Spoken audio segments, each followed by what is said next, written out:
વલસાડના સાંસદ ધવલ પટેલની ડાંગના આદિવાસી વિસ્તારના લોકોની સુવિધા માટે સાંસદ ધવલ પટેલે એક પ્રશંસનીય પહેલ કરી છે.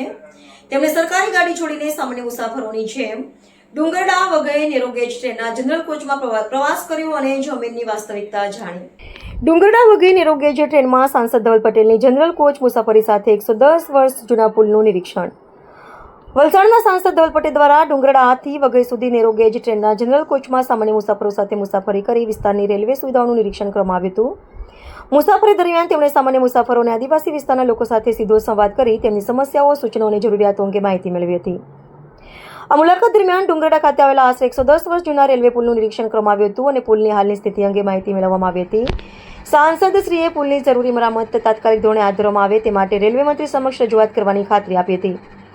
મુસાફરી દરમિયાન અનેક વડીલો અને સ્થાનિક લોકો સાંસદશ્રી સાથે મળ્યા હતા. ખાસ કરીને કેટલાક વૃદ્ધ માતા પિતાએ સાંસદશ્રી સાથે મુલાકાત કરતા ભાવુક બની આંખોમાં ખુશીના આંસુ વ્યક્ત કર્યા હતા.